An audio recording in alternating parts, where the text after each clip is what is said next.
Hello there, and welcome to episode 18 of the Unqualified Opinions podcast. I'm your host, as always, Marco Yerkovich.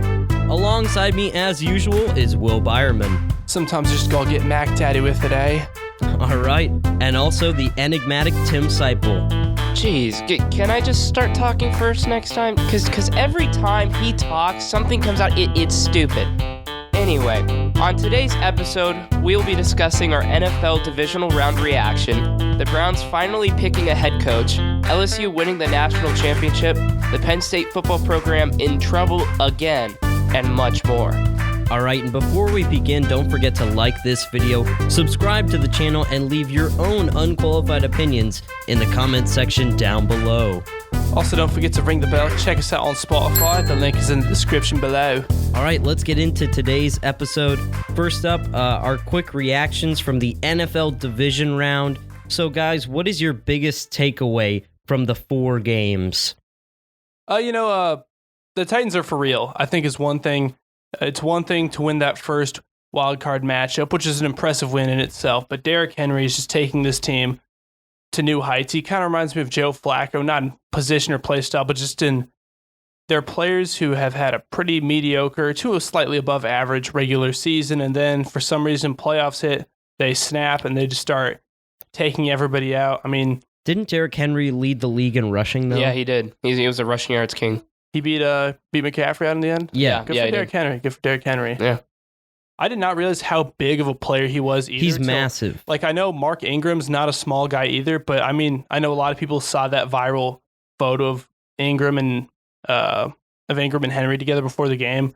Ridiculous. Yeah. So you say your biggest takeaway would be just how good Tennessee is, and that's a fair point. Like we said, we pointed out to you that Derrick Henry was the rushing leader, but this team was 9-7. It's not like they were one of the best teams in the league. Well, the interesting thing too is when people look at that 9-7 record and kind of dismiss them, they're not taking into account the fact that they were 7-1 after Tannehill took over. So it's almost two different teams. So you have to wonder what their record would have looked like if that whole season at Tannehill, which is something I never thought I'd say. I think it's definitely crazy to think that this team in Week 17 was fighting for a playoff spot. Right, they might not have made it. 2 weeks later, they are in the AFC Championship game. That's just great coaching by Mike Vrabel. That's great job by Derrick Henry. Really, I think he's carrying this team on his back. But for me, the biggest takeaway is that no team is unbeatable. There is for sure no easy bet in this playoffs. Yeah, every team has a weakness. So many teams that have been able to turn it on at the right times, which is what the playoffs are. I mean, you go back and look at the Ravens with Joe Flacco when they won the Super Bowl that year. They weren't very good in regular season play. They were good enough to make the playoffs, but they weren't Super Bowl favorites, and they just turned it on at the right time, and that's what we're seeing with the Titans and their defense. Their defense cannot go untalked about as they held the elite Ravens offense to 12 points. Yeah, and I think they probably have one of the best safety combos in the league. But moving on from that, what is your biggest takeaway from the divisional round? For better or for worse, your biggest takeaway, Will? I think the 49ers have looked phenomenal too. I think with the Ravens down, they're easily kind of the best remaining team in the playoff picture. Obviously, Tennessee's the hottest right now, but 49ers versus Packers is looking like it's going to be probably the best game of the playoffs so far. That's just a really intriguing matchup to me. I'm really excited to watch that one.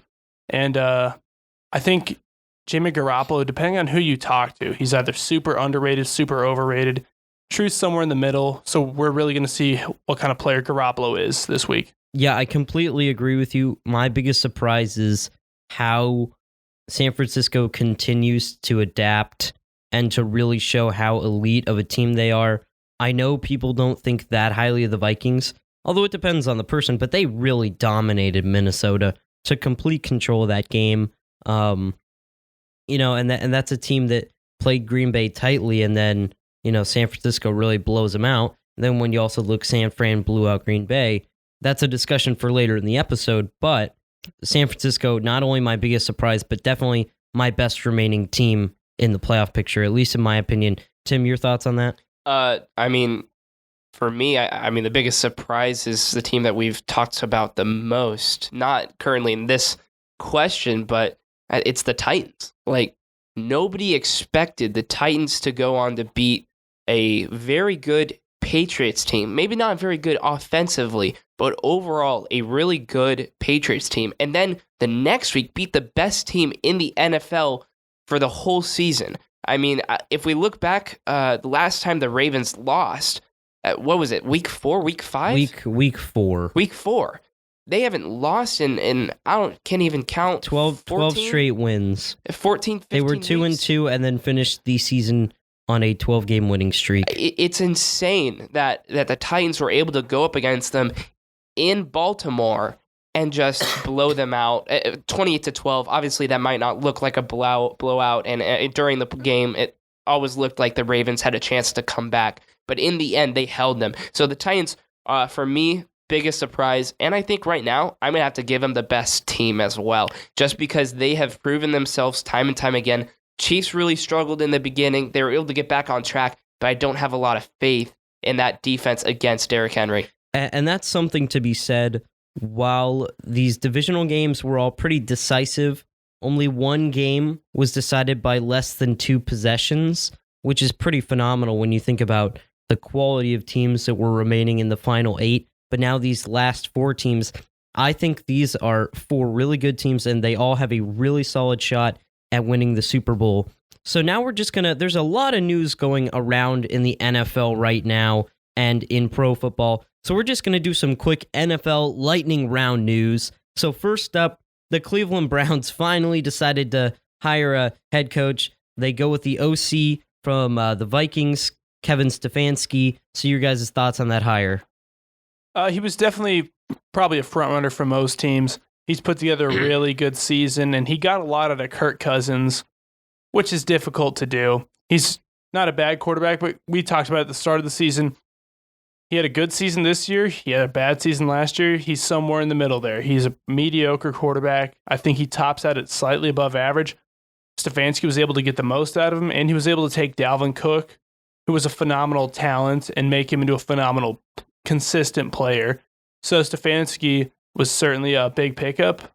But I think it's interesting, Richard Sherman mentioned, how did he get the job over the 49ers defensive coordinator who totally out-schemed him in that divisional round? That just kind of shows the direction the NFL is going in right now. And, I look at what Richard Sherman said, and, obviously there's some merit to it, but at the same time, we can't look at one game and say that Stefanski would have been a better coach than Saleh.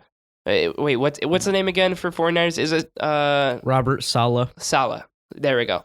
We can't look at one game as a measurement for how good Stefanski is. And obviously it was a rough game, especially for Dalvin Cook, 9 rushes for 18 rush yards. So, it was a rough game for the Vikings. But at the same time, Stefanski has been consistently good all season. I love this hire for them as they have a team that can be really good on the offensive end, but have struggled.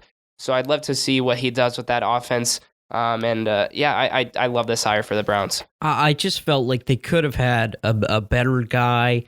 I guess if this is the best they can do, then it's more about organizational structure. It's not always the head coach's fault. They have to get a good general manager in there, and the ownership has to have a more fluid organizational structure to make the head coach's job easier. Getting rid of general manager John Dorsey was definitely their best move, but honestly, their biggest coaching flaw still is they could have had Greg Williams as the head coach instead of Freddie Kitchens, and I think that's something they're still going to have to deal with regretting for a while. Yeah, that's totally understandable.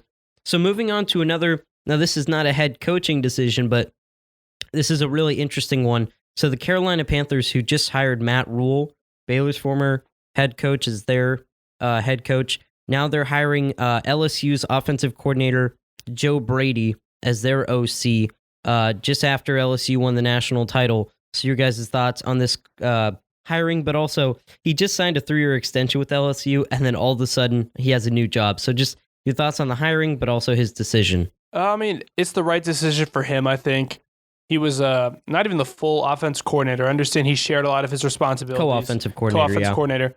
He's getting a big promotion, a major payday, and he's young enough. I think he and Lincoln Riley are of a similar age, where you either stay in college football and end up becoming like a Swinney or a Saban, or you can try to make that early transition into the NFL because it's a lot harder. I mean, Riley's going to be different because anytime he wants an NFL job, it'll be there. But I feel like at a certain age, when you're younger, you have to try to make that NFL jump as a coach a lot of the time. And so I think it's a good move for Brady trying to get in there. It's interesting for the Panthers because they are trusting their whole franchise to two guys who are not, like, they've never been a pro head coach or offense coordinator. It's a big risk. These guys have the highest reward of any coaches they've hired, but they're putting their franchise in some pretty inexperienced hands here. Yeah, for sure. And I think it's a bold move by the Panthers. What we see consistently is that a lot of teams are taking risks that have high reward, but at the same time, they're very high risks as well. It's interesting. I know Joe Brady has been phenomenal for LSU for a while, but he's had some pretty phenomenal offensive players coming through LSU. Joe Burrow, how can you not have a good offense with Joe Burrow at the helm? But at the same time, I look at the reports coming out, and apparently Ian Rappaport reported that Matt Rule was not pushing to have Brady as his offensive coordinator, and that it was more of a move done by the Panthers organization, which is interesting to see how that transfers over if the Panthers organization is going to be more of a dominant force than Matt Rule making decisions like that. But obviously, we'll see how those two mesh together and see if they work well. Yeah, there is something to be said for that because I know I saw, I believe it was Stephen A. talking about sometimes owners or general managers will hire a coach like a Kitchens who's going to be, he did a whole big rant about it. He said sometimes they hire guys who are going to be grateful. You gave me my first job. You want me to do this? Sure. You want me to do that? Fine. You have to wonder if that could be what's going on here. The Panthers owner did announce, and I'm not trying to cast aspersions on Rule or Brady's coaching ability. They're phenomenal coaches, especially with what Rule did with Baylor, which is pretty much left for dead when he took over. But you have to, sometimes you do hear they pick these younger coaches with less NFL experiences because the general manager or owner can tell them more. Like, you're not going to tell Belichick or Andy Reid, I want you to hire this guy. They're going to pick the guys they want because they've been in the industry long enough that they have full say because they've earned it. Sometimes you wonder if they hire some of the younger guys, which, by the way, is a trend completely trying to capture Kyle Shanahan and Sean McVay's magic. Yeah. But for every Kyle Shanahan and Sean McVay, there's Zach Taylor in Cincinnati, and there's going to be a lot of young guys that fail, not necessarily because of their age and inexperience, but just because sometimes a guy's not fit to be an NFL head coach. Even the in my opinion, the greatest college football coach of all time, Nick Saban, didn't really pan out in the NFL. We went 15 and 17 in 2 seasons with the Dolphins. Not everyone's cut out to be an NFL head coach.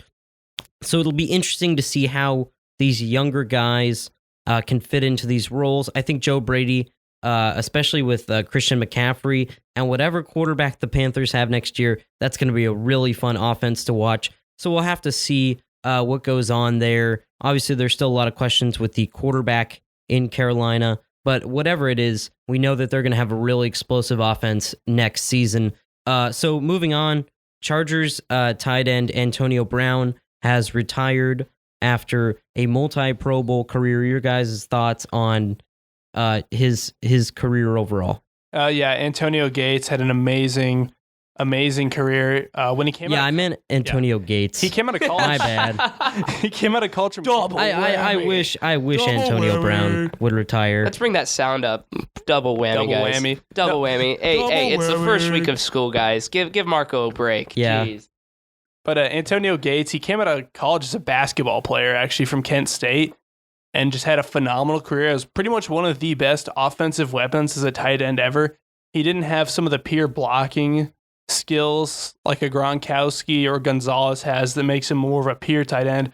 But Antonio Gates was a phenomenal pass catcher, and he's a Hall of Famer. He's going to be missed throughout the league. Yeah, oh my, I love this dude. Antonio Gates has always been a great player. Kind of really, obviously his production has decreased a lot over the years, but he's always been one of my favorite players just because he's so consistent, hardworking, and he's always been one of the best offensive threats at the tight end position. And I'd put him top 5 easily all time, just because he's had such a great career and he's been in the NFL for so long. I don't know how long he's been. Since 2003. 16 years. Wow. 16 years, 11,841 receiving yards, 955 catches, 116 touchdowns, all of them for the Chargers. And on top of that, he's also been an 8-time Pro Bowler and a 3-time All-Pro. So very impressive career stats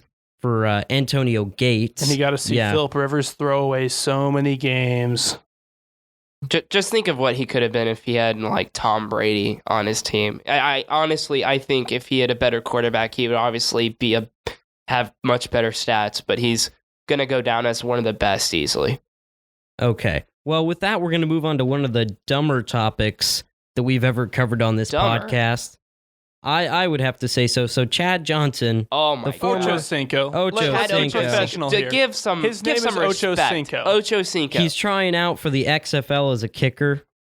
I saw the video clip. He's a pretty good kicker. He kicked what appears to be a 60-yard field goal. The guy has some precedent being a kicker when he was on the Bengals in 2009 during the preseason. Mm-hmm. He converted both an extra point and a kickoff. Now, the XFL, they're not going to have any extra points, but he would kick field goals, and the kickoffs also would occur from about the 25 is what they're saying, so there's going to be less of a chance for touchbacks. So he would for sure do field goals and kickoffs.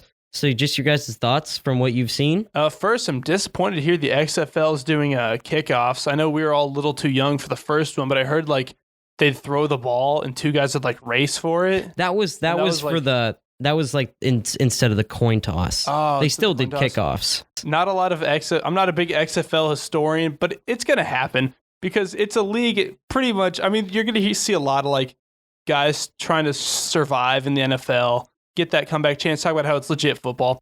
It's entertainment. Chad Ocho Cinco, his name's Ocho Cinco. He's mostly just well known at this point for being a total goofball. He's going to get the job, and it'll be interesting to see what he does. I'm going to keep this short and sweet. I love Chad Ocho Cinco. Love this move by the XFL as they're picking up a player that has a lot of name reputation. Name recognition, big time player in the NFL. I love this move. It's going to be a really good advertising move by the XFL. I just love everything about this. I think this is a win-win situation. That's all I got to say. Yeah, if two brands ever were to fit together more concisely, it might be Chad Ocho Cinco and the XFL. With that, we're going to move on to yet another NFL retirement. This one a bit more surprising. I know it caught pretty much all of us off guard. So the Panthers linebacker Luke Kuechly has retired from the NFL. Your guys' thoughts on that? This one hit me pretty not hard. I guess I was disappointed. Not like in Luke. I know people give a lot of criticism when they see a younger player like a Gronkowski or a Kuechly or my man Calvin Johnson retiring young. Or Andrew Luck. Andrew Luck too. If you don't love doing it anymore and you have the money to walk away, you should do it. If you're getting hurt if you're gonna have like lifelong back pain, like I know Kuechly's had a bad back, he's had bad ribs, he's had concussions. If you look at your medical bill, if it's gonna hurt you that bad to keep playing the game, and if you feel like you've done what you need to do to have a good career, and if he's made plenty of money, he's made plenty of money. He's had plenty of accolades. Kuechly, I'm mostly known here as the Lions fan, but Kuechly was one of my probably top 5 favorite players. Loved watching him play. I'm gonna miss him, but if he wants to retire, I think he's a Hall of Famer. It's the right thing for him to do. Yeah, so he's a 7-time Pro Bowler, a 5-time All-Pro, and actually also was a Defensive Player of the Year in 2013. So the game is losing one of one of the current best players in the league. He's only 28 years old, and as you kind of brought up, it's kind of a trend now. Not to undermine Kuechly's accomplishments in retirement, but is this kind of moving into a more let's move into a more broad discussion about is this kind of where the league is headed, where guys are going to try and get their money in their first 2 contracts and say, you know what, my body doesn't need the punishment. I don't need the accolades anymore. I don't need anything else. I want to get out of this sport as quickly as possible after I get my money. Yeah, I mean, I think that's what makes something that Antonio Gates did so much more magnified, is that 16 years in the league. He's been here for a long time. He's right, and it's not a knock on stamina. It's not a knock on Kuechly. You know, some guys are just more injury prone, or some guys just, you know, they have worse injuries, or just things happen, right? So it's not a knock on Kuechly. It's more an appraisal of Antonio Gates. But like you were saying, right? Yeah, I mean, it's become more consistent. Injuries have gotten to be worse. Obviously, we've learned more about what concussions can do to your brain. The sport is very physical, and we've done a lot to try to minimize the amount of physical contact, or maybe violent physical contact, that happens. But in the end, stuff is going to happen, and it's nothing that we can control. We're not going to be able to make football. We're not going to be able to keep football going if we just make it pillow fights. It's going to be a violent sport as long as it's in play. And, I love Luke Kuechly. He's obviously been one of my favorite players on the defensive end ever. But in the end, he has to look out for himself and think of himself first. And I think all respect to him to retire this young. Yeah, I think we just have to maintain a pragmatic approach, understanding the players' injuries, their mental and physical status. And people, there's an old-fashioned group that say, players, tough it out, don't retire early. But you know what? This is his own personal decision, so there's a respect to it. So with that, we're going to move into our NBA power rankings. So I'm just going to run through them quick, and then you guys just let me know how good it is. So we're just going to go quick through them. So number 10, the Indiana Pacers. Number 9, the Dallas Mavericks. 8, the Houston Rockets. 7, Utah Jazz. 6, LA Clippers. 5, Miami Heat. 4, Denver Nuggets. 3, Boston Celtics. 2, LA Lakers. And 1, the Milwaukee Bucks. So you guys' thoughts on it, and then just anything else you want to bring up from this past week in the NBA. Will? Love having the Pacers on. The Pacers are probably the most fun to watch. One of the most fun to watch teams, one of the most underrated teams in the league. They're still without Oladipo, and I feel like a few people have kind of forgot about him. But when we last saw him, he went from most improved to like a legitimate all-NBA player. Excellent defender as well. Great score. And they have Sabonis, who should be an all-star. Brogdon, who's in the all-star conversation. Miles Turner playing well. My boy, Dougie McBuckets, shout out. Omaha legend. The Creighton legend. Yeah, he's been playing good minutes off the bench. This is a very complete, very fast-paced, very deep team. I'm excited to see him in the playoffs. Yeah, wait till Oladipo gets back. He should be back post-All-Star break. Mavericks sorely need Porzingis back. I mean, defensive plays really, really dropped off without him, but he should be back tonight which is it's Wednesday today. He should be back tonight. That's going to make a big difference because people looked at his offensive numbers like they're not where we hoped they would be, but without him in the paint, Mavericks they've lost 4 or 5 games. Yeah, and another team that I want to mention is the Memphis Grizzlies, a team that has really come onto everybody's radar as they have been. Brandon Clark, Ja Morant, Jaren Jackson, they have been so good, and they are, I would say, fringe top 10. They are literally so close to being at that point with such a young roster. And they beat 100% Clippers. They're 8th in the West. Timmy, they beat 100% Clippers. 22, I would put them at 13. I would put them at 13 overall. They beat the 100% Clippers, which we have put as at 6th right now.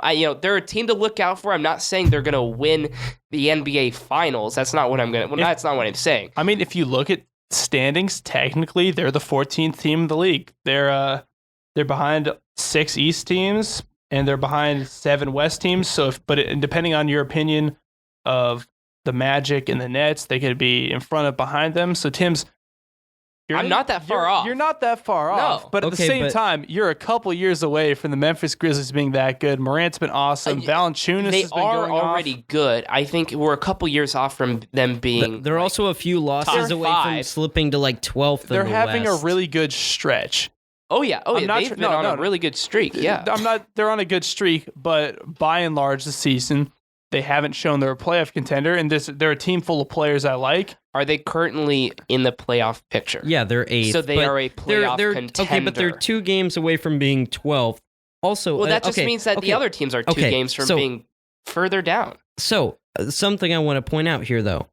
So if the Grizzlies continue to be as successful as they have, and they end up like 6th, 7th, 8th seed, which again I think is highly unlikely because there's a lot of teams below them. The Spurs, the Trailblazers, get smoked. Yes, get absolutely one, they will get smoked, but 2, does Andre Iguodala come back if they make the playoffs? I mean, you guys have no faith. I think Andre Iguodala is a goner by the trade deadline.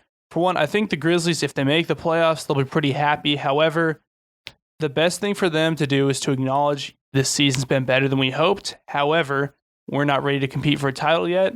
We need to accumulate some more high draft picks, get some more players in here, build a more complete team. So I think it'd be a mistake. Their goal shouldn't be to get higher draft picks. Obviously, like they have a lot of really good players, and obviously any team should get higher draft picks. But like that doesn't mean they should tank. They need wings. I'm not saying tank. I'm just saying. Well, they have a lot of money to spend in the offseason. They can pick up. But who's signing with Memphis? Free agents. I mean, they're going to make the playoffs. They're going to make the playoffs. That's my thing. I think Phoenix is the only. Is that a surprise hot take from Tim Seipel? I think Phoenix is the only. I can go into further depth in another episode, but I'm going to have to say Memphis Grizzlies are going to make the playoffs. I think the Suns and the Sacramento Kings are like the only 2 teams that are a worse ridiculous free that they're already like if the season ended Grizzlies. right now, they'd be in the playoffs. And wait till their schedule gets harder. Okay. All right, we'll move on.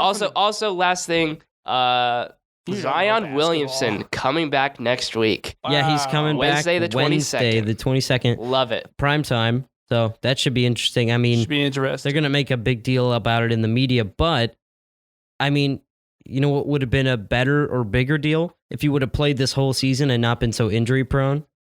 All right, as Tim acts like a little dumb over there, after calling me out during the opening credits of this show for me trying to bring energy and fun, I'm going to just use I don't know if you'd call that energy. I'm going to use this time just to address the 2 teams at the top of they're higher up in Marco's power rankings.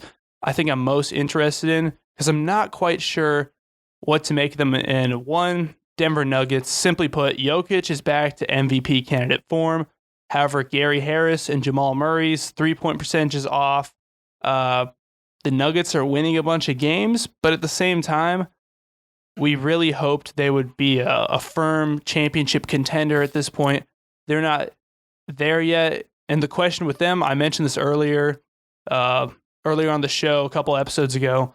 They have to decide when it's time to get rid of Gary Harris, Jamal Murray. They have to decide when. Yeah, we talked about that last week. You and I did. You know, they have a lot of these like B- B players. They have a lot of should be's. They really need to start packaging 2 or 3 of those guys and get an elite guard. I don't know who's available on the market, but like if you could package together Jamal Murray, Malik Beasley, and Michael Porter Jr. and get I don't know who's available. Porter Jr. I think CJ McCollum or like a really elite guard. I'd hang on to Porter Jr. Actually, I think he's shown the most promise at any of them. The other big one though that I want to talk about with you, Marco, is the Clippers, because something's not quite right. And I know you can chalk a lot of it up to load management, but they're just even with load management with Lou Will and Montrezl Harrell and Paul George and Kawhi Leonard, even with them, only like 2 of them appearing in a game. You'd like to think the Clippers would be a little better. So I'm curious to see, with as many kind of losses that they picked up lately, I thought they'd be higher in the standings, and I thought they'd look a little less vulnerable, even with load management. So you have to wonder, did they just not care about the regular season and are just saving for the playoffs, which is not a terrible strategy. But I think that's what it is. There also could be something up there, because like Tim said, they did lose to that Grizzlies team. They lost to the Nuggets. They've had some losses that I think they should have avoided. It's going to be interesting to see what happens with them. They definitely have taken a chemistry hit with this whole load management thing. Not that it's a bad thing, because we'll see the only time chemistry matters if you're a half-decent team is April, May, and June. And So we'll have to see how load good they management are. is such a new concept to the NBA too. It wasn't a word most of us even heard until the NBA Finals when the Raptors execs were famously taunting people about it because Kawhi Leonard took so much time off. You have to wonder though, is that sacrifice of chemistry going to come back to bite the Clippers later on this season when you have Paul George, Lou Will, and Kawhi who haven't played that much together, and now they're asked to stick together and win a game, to hop elsewhere in Marco's top 10 for one last team, 76ers. I'll be brief with them. They got to figure their future out fast because I don't think Simmons and Embiid are going to be a super great fit long term. Yeah, so, the 76ers are just not playing well. Obviously, Embiid will be out for the near future. And what's so strange is you see when Simmons is alone with the rest of the team, the record is good. When Embiid is alone with the rest of the team, the record is good. But when Embiid and Simmons play together, they are just not as good as they should be. When you have two of the probably top 5 best players under 25 in the league, it just doesn't make sense chemistry-wise. The big issue, too, is they brought in Josh Richardson, Tobias Harris, Al Horford, 3 stars. They have no depth at all. Yeah, it's a big issue. Philadelphia really does need to get that figured out. So with that, we're going to move into a pretty serious topic here. So Penn State is facing a federal lawsuit for hazing and misconduct. The lawsuit is being brought forward by former Penn State player Isaiah Humphries, and it's directed specifically at head coach James Franklin and Penn State player Damian Barber, but it also names Penn State players Micah Parsons, Yetur Gross-Matos, and Jesse Lacada. So if these allegations can be proven, guys, also I should say we're going to put a link to the ESPN article that kind of summarizes this in the description. We don't really want to get into detail here because it's some pretty graphic, terrible stuff. So if you want to read that, go ahead. But we're just kind of going to speak broadly about not necessarily what happened, but what might happen to the university depending on the outcome of the investigation. So your guys' thoughts on what this means for the program? I mean, it's just horrific to hear this again. Obviously, there are issues with the Penn State's program. If they've had this many issues, I mean, obviously we know about Sandusky and now this. Like, this is too serious to just pass over that this has happened consistently. That something as so egregious, like a horrific incident almost that has happened multiple times at this program. Like, something needs to be changed at Penn State. And it may not be just the coaches that need to be changed. There maybe need to be more changed. There's one man that I think that should be held accountable for this incident, and that's James Franklin. He creates the environment for the team. He's the one that recruits the players that ended up doing this, and the fact that he is allowed this to go on, if true. Obviously, we don't know for sure, but if true, it's atrocious. Franklin should be fired along with other personnel that ignore this. It's absolutely sickening that something like this happened at Penn State again. And if you remember, they cleaned house after the Sandusky thing. Paterno gone, athletic director gone. I believe they even fired a couple like deans and higher ups in the university. And yet somehow you allow this to happen again. What the hell is going on with your school if you let another thing like this happen? Especially if the allegations are true and Franklin heard about this. Why would he not try to resolve this as quickly as possible, considering his school is already under a microscope? Because when you think of Penn State, no matter how much you think of Saquon and McSorley and their success, in the back of your mind, Penn State is always going to be the school where all that disgusting happened. It's ridiculous. I don't know how you can mess this up again. Yeah, I think you really got the right idea there, Will. Where, I mean, obviously this should never happen at any school, but especially at Penn State with the history you have there. How could you let this happen?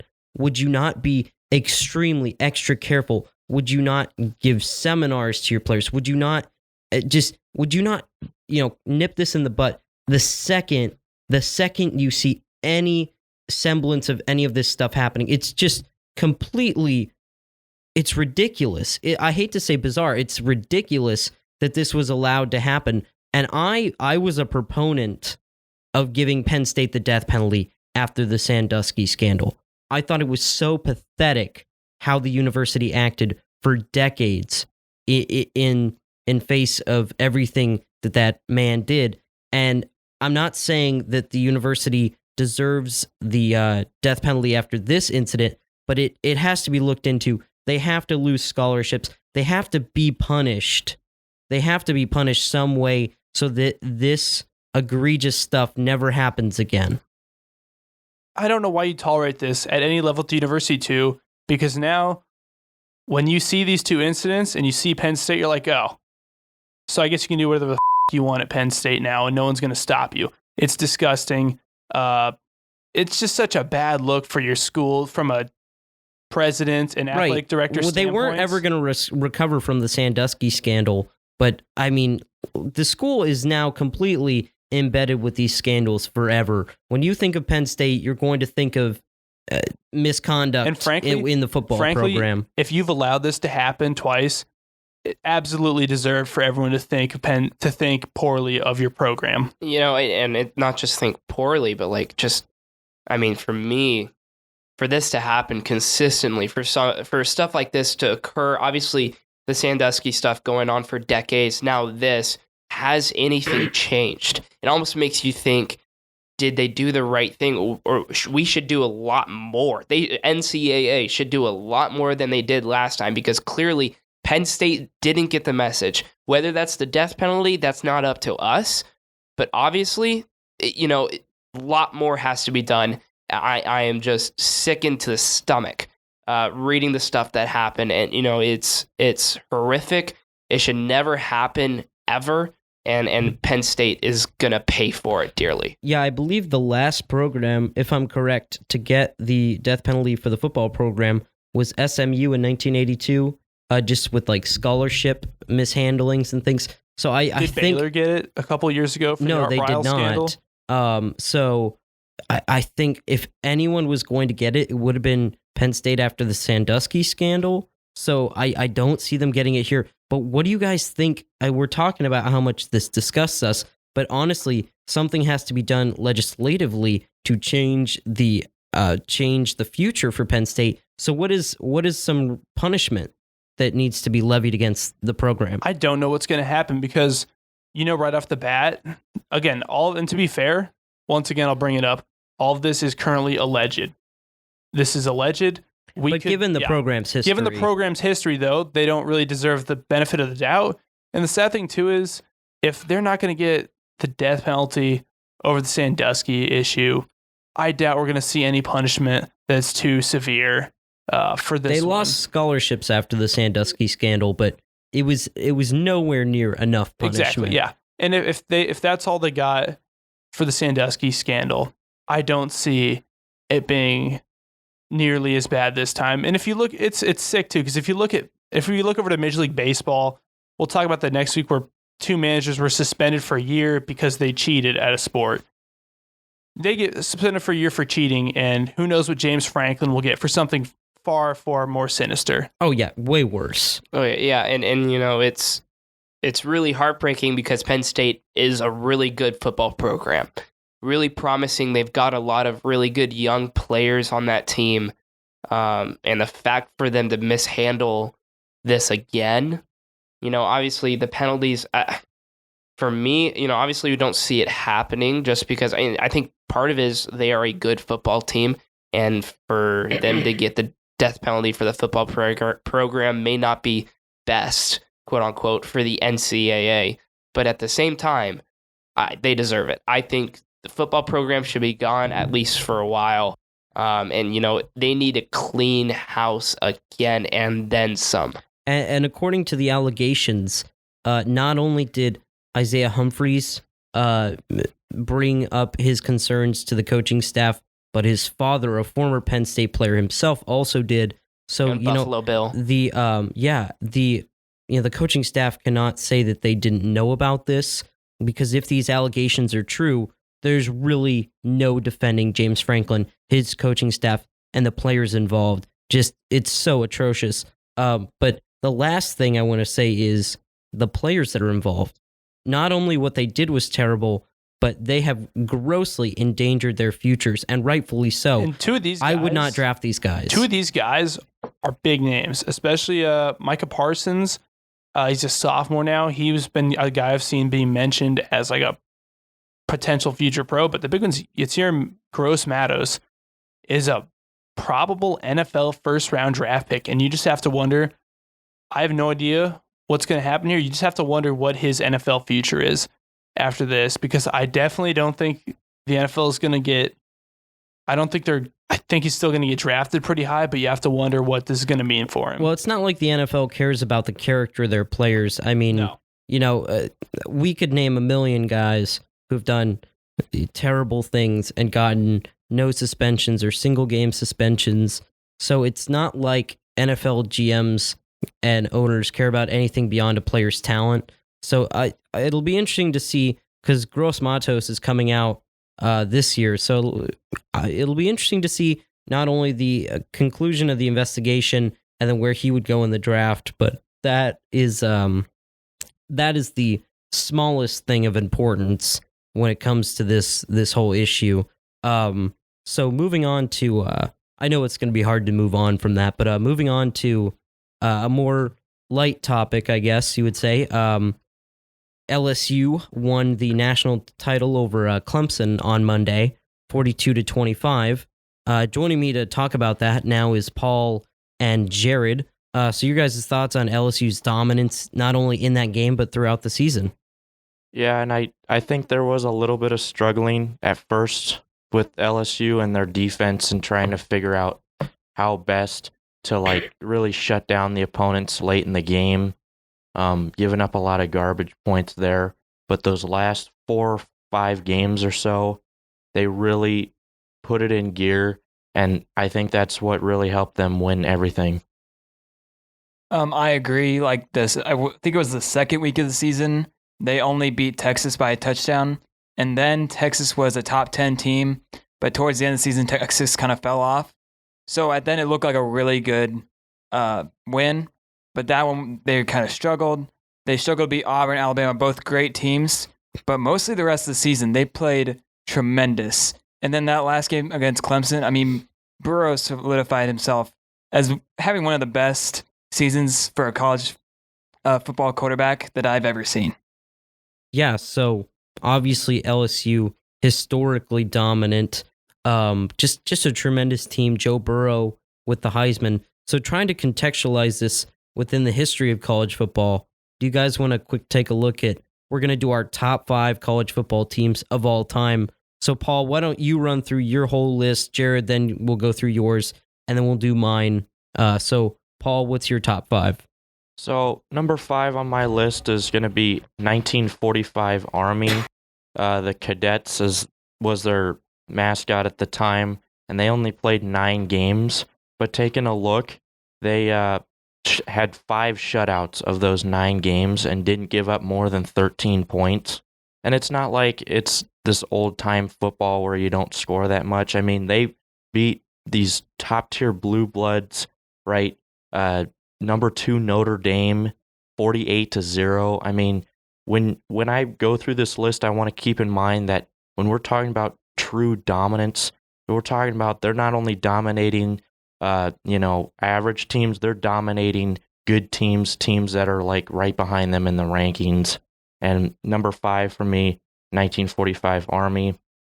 Number 4, I got to go with this year's LSU Tigers. I know it sounds a little, biased as we're college students, but I think they are obviously have proven themselves throughout this season, and you saw how they pulled away late. They could have put up another touchdown, quite honestly, in that championship game, but the class by Coach O to take a knee there, just completely dominating Clemson.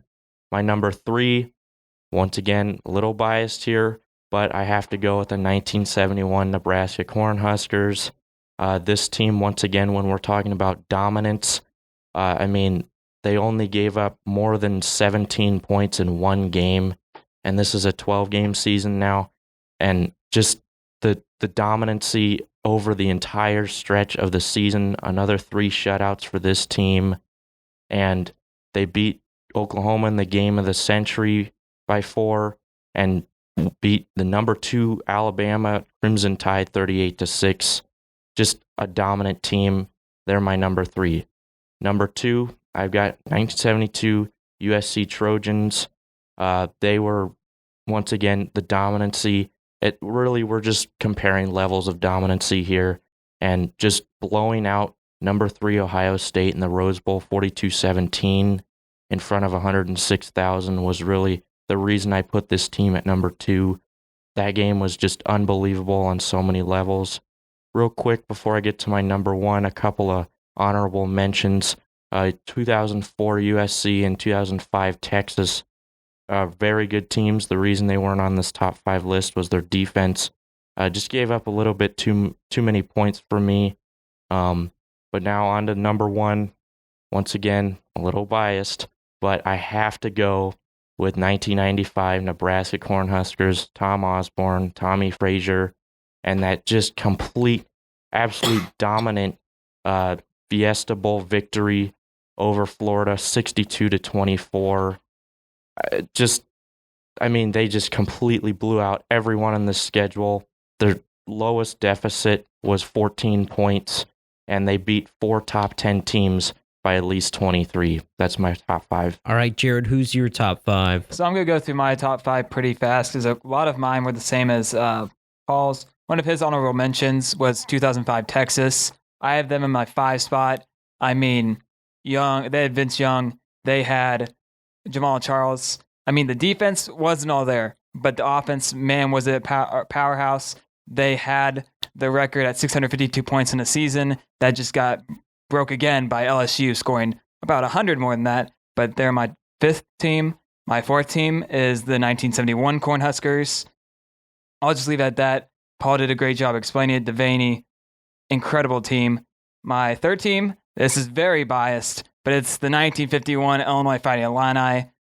Bob Zuebke, one of the best coaches of all time. I know people don't give him credit for that, but he took an Illinois team that was not good, and he led them to 2 straight national championships. Biased all the way, but man, that was a good team. My 2nd team is the 2004 USC Trojans. Matt Leinart had a great season there. They then lost in 2005 in the national championship to the 2005 Texas Longhorns. So they are my number 2 team. And then my number 1 team, same as Paul, the 1995 Nebraska Cornhuskers. They beat 4 top 10 teams, absolutely destroyed them. Easily the best team of all time. So I'm going to go through mine just as quick because I think every single one of my teams, except for one, was already on your guys' list. So at 5, I have the 05 Texas team. Vince Young, we mentioned it, just phenomenal. 4, I've got this year's 2019 LSU Tigers. As we said, just extremely dominant. Beat, I think, 6 or 7 teams that started out in the top 10. Beat all 4 preseason AP top 4 teams. Ridiculous. 71 Nebraska. Won the greatest the game of the century against Oklahoma on Thanksgiving. 1971. As you mentioned, a lot of shutouts. Just tremendous performance from 1971 Nebraska. Won the national title with Bob Devaney. 2nd, I have 01 Miami. When you look at just pro player output, this probably has to be the heaviest team when it comes to the amount of NFL players produced. And then lastly, at number 1, I've got the 1995 Nebraska Cornhuskers. We all had the 95 Cornhuskers at number 1. Is there some bias, or were they really that good? Let us know in the comments section down below. But at number 1 for college programs of all time, 1995 Nebraska. All right, so with that, we're going to throw it over to Paul for everyone's favorite Unqualified Opinions mini segment, Just the Numbers with Paul Hires. All right, so this week I'm going to run through the college football final records as the season's pretty much wrapped up at this point. So in last, Marco, 48-40 overall, finishes with 26-15 in the college football. Jared, really well in college football. He was 30-11 and 50-38 overall. I'm in 3rd at 58-30 overall, 28-13 in college football. Will drops down to second, 55-28 overall, and 25-11 in college football this season. And Tim, up at the top, 51-25, 22-11. He finishes in college football. And so let's take a look at some of the numbers here. Tim has gone 44-16 in the last 11 weeks, climbing him to the top, 26-9 in the last 7 weeks. And of the last 16 college football picks we had this season, Tim went 14-2. So shout out to him there. And then clean sweeps are 26-8 now, dropping slowly back down to 76%. Double whammy stat is 6-4, which is not really that great at all for the clean sweeps in the NFL. And then real quick, when we've had the final 4 teams in the NFL in our pick'ems, Titans are 4-1, Chiefs are 5-2, losing to the Packers and the Texans. Packers are 5-1 with their loss to the 49ers, and the 49ers are 8-2 with their losses to the Seahawks and the Ravens. All right, yeah, so with that, we're going to welcome Will and Tim back in and move straight in to our pick'ems for this week. First up, we've got another NBA game finally. So it's the Boston Celtics at the Milwaukee Bucks, Thursday at 7 p.m. on TNT. Tim, who do you have in this one? I think the key is home field advantage. It's at Milwaukee. You've got Giannis Antetokounmpo. You know, you can't go wrong with picking the Bucks. I got to go with them. Not a huge NBA fan here, but I know to not try and pronounce Giannis's last name. And that being said, Giannis, 30-point average. That's second in the league right now. He's got a good crew, too, with Middleton, Bledsoe. I think they get it done at home. I mean, Bucks have the best record in NBA right now. I mean, Celtics are a good team, but I think Milwaukee Bucks get it done at home. I have the Bucks taking this one. Yeah, they said most of the more important stuff. So it's gonna come down to the fact that Giannis is gonna get Mac Daddy with it, and when Giannis gets Mac Daddy with it, nobody beats him. Giannis Antetokounmpo and the Bucks are going to lose. I'm going with the Boston Celtics. Wow, you never do You know that. what? Jason Tatum, Jaylen Brown, Kemba Walker. That's 3 guys that are probably going to be all-stars in the East. This is one thing that the Celtics are better than the Bucks at. They're going to have more all-stars. You know what that means? More guys where production can come from. More guys they can lean on. Yes, Giannis is the best player on both of the 2 teams. But if you were to list out the top 5 players on both teams, top 10, the Celtics would probably win in both of those categories. They've just got more firepower, so I have to go with the Celtics on that one. Next up, we've got a college basketball game. Jared's happy about that. We've got number 11 Louisville at number 3 Duke, Saturday at 5 p.m. on ESPN. Tim, who do you have in that one? I have Duke in this one.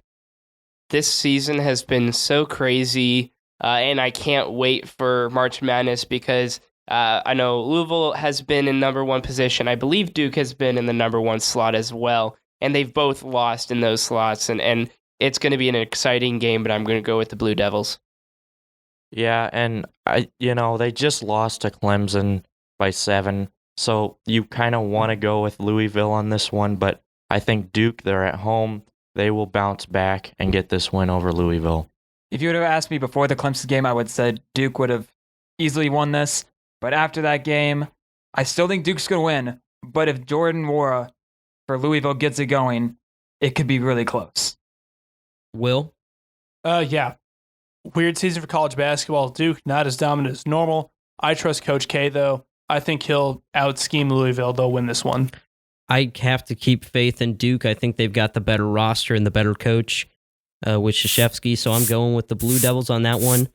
So moving on to our third different league in our third different pick.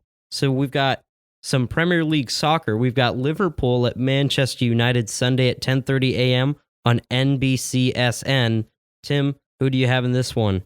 So I flipped a coin, and I'm going to go with Liverpool. Thank goodness the coin landed heads because Liverpool is the better team. I know Man United has had a couple good games recently, but Liverpool has been one of the better teams in the Premier League. And that's why I go with Liverpool. All right, Paul. Yeah, not big on these teams. I don't really know much about soccer, but I see Liverpool has 20 wins and no losses. Sadio Mane. 11 goals in 20 matches, right? I think that's about as good as it gets. And I'm going to go with Liverpool. I'm going to go with Man United. And you know what? Just cuz, bro, I love soccer. I don't pay attention to it enough. I'm going to go against everybody else and go with Man United. All right, Will, who do you have in this one? I'd like to first say that if you're looking for a cool English sport to watch, Premiership Rugby is far better than Premier League Soccer. Shut up, Will. Got to make that known. But I don't really follow Tottenham for Premier League, but I know Liverpool's pretty good, so I'll go with Liverpool. You'd say that. You want to join our team? Hey, Be let's quiet. go. All right, well, with that, I'm going to also have to pick Liverpool. As Paul alluded to, 20 wins, 1 draw, and 0 losses in Premier League play. They're 14 points ahead of Man City in the table atop the Premier League, and Man United slumping a bit behind. They're 5th in the table with 34 points, so Liverpool nearly doubling the outcomes this season so far. So I'm going with Liverpool. Again, as also Paul alluded to, just the better offensive attack, in my opinion. So with that, we're going to move on to the NFL picks. So this is what we're going for here. This is what we're excited for. The conference championship games. So in the AFC championship game, we've got the number 6 seed Tennessee Titans at the number 2 seed Kansas City Chiefs Sunday at 2 p.m. on CBS. Tim? I have the Titans in this one. The Titans is the hot hand. And right now, obviously the Chiefs played well against the Texans later on in the game, but they came out flat. It'll be interesting to see. I know Arrowhead Stadium is going to be pounding. It's going to be loud. But I think Derrick Henry gets it done against the Chiefs defense. All right, Paul? Yeah, so I've picked against the Titans in each of the last 2 weeks, and I was wrong both times. But I'm going to do it again. I think the Chiefs, you guys are kind of sleeping on how explosive this offense was. I mean, we saw it in the game against the Texans. It was 24-0. It was also 24-0 because they have no defense. And then they go on to score 51 points with 7 straight touchdown drives. And okay, talk what you want about the defense, but in this team, offense wins championships. I got to go with the Chiefs. All right, Jared? I'm going to go with Titans. Why do you got to do me like that, Jared? Come on. Titans? Really? Disrespectful. Okay, I almost have a better record in NFL than Mark. So Not for long. Well, I'm going with Titans. I still have a One better thing, record, though. I just want to see Ryan Tannehill in the Super Bowl. That would make my day. Going with the Titans. All right, Will? I'm going to go with the Chiefs. I'd love to see the Titans win. They're probably my favorite team left, but I'm just going to go with them into the sad statement that we see a lot of great Cinderella stories, but an equal amount of them end spectacularly. And I think the Chiefs are just a better team. Titans are hotter right now, but I think the Chiefs will win. Ladies and gentlemen, we are in the age of Tannehill. I'm going with the Titans. I think Andy Reid has a history of playoff blunders. He's going to add to that again, losing in the championship game. And the So, Titans going winning with the justifies Titans. the fact that they beat the Patriots real bad. And Brady looked pretty terrible. That too, maybe. But honestly, the Titans look better right now. So, last pick'em, it's the NFC Championship game. The number 2 seed Green Bay Packers at the number 1 seed San Francisco 49ers. Sunday at 5:45 on Fox. Tim? I look at some of the previous games that the 49ers played, obviously against the Vikings, and they played really well in that game. But if we look back, they played awful against the Falcons, against the Cardinals. They've had some tough games. I say the pressure gets to them, and I say Aaron Rodgers doesn't let the pressure get to him. I believe that Devontae Adams and Aaron Rodgers are back and more powerful than ever. I got to go with the Packers. Go Pack, go, baby. All right, Paul? So I watched the 49ers versus the Vikings, and the biggest thing I noticed, and this might be the Vikings, but the biggest thing I noticed was the 49ers offensive line just completely mowed over that Vikings defense. This team is something else, especially with George Kittle. doing it both on the receiving end and on the blocking end.